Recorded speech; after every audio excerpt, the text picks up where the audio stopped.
Je disais que depuis le 24 décembre, le procureur de la République près le tribunal de première instance d'Avignon a engagé, et il vous l'a dit publiquement, à l'occasion de 2 conférences de presse, des procédures d'instruction judiciaire contre notre client et certains de ses proches.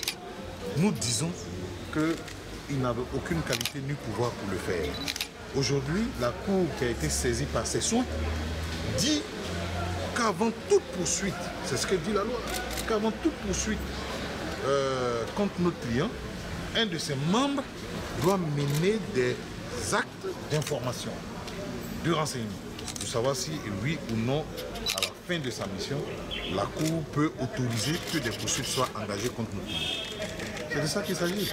En conclusion, quand nous disons que cette décision nous donne raison, la conclusion est que les recours, enfin du moins les poursuites qui ont été engagées jusqu'aujourd'hui, jusqu'à ce jour, devant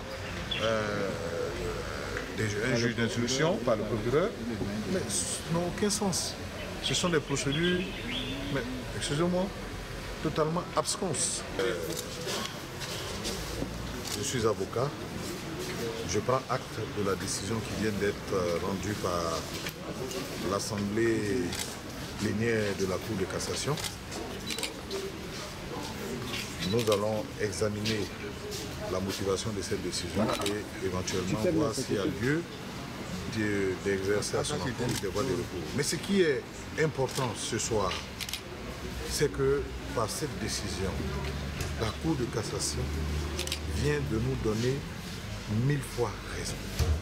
Parce que du début de cette affaire jusqu'à ce jour, nous avons toujours clamé l'illégalité, l'inconstitutionnalité des poursuites qui avaient été engagées contre notre client et ses proches pour non-respect de la loi. Et donc, aujourd'hui, la Cour vient de nous donner raison. Parce que c'est cette procédure qui aurait dû donner lieu à d'éventuelles poursuites contre notre client. C'est une procédure qui est en amont et non en aval. Et donc, de ce point de vue, nous pouvons dire que la Cour nous a donné raison. Et vous renoncez à l'aval de l'Assemblée nationale du coup? Écoutez, je disais tantôt que nous allons d'abord prendre connaissance de la décision. La Cour nous a donné lecture de son dispositif, mais comme vous le savez, toute décision comporte une motivation, un argumentaire. Nous verrons dans quelle mesure s'il y a lieu à exercer des voies de recours et quelles sont les raisons pour lesquelles la Cour a estimé que un de ses membres pouvait mener des investigations à l'encontre de nos clients. Et quelles sont les voies de recours? C'est ce que vous dites. Moi, je tiens compte du dispositif législatif. La loi dit qu'avant toute poursuite, notamment la loi portant statut d'ancien chef d'État et d'ancien chef d'institution, que lorsque la Cour de cassation est saisie par le procureur de la République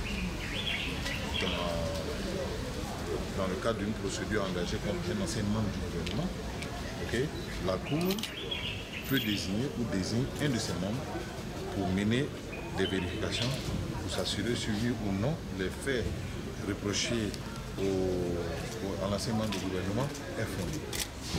Dans le cas, à la fin de sa mission, la Cour est à nouveau saisie pour donner cette autorisation.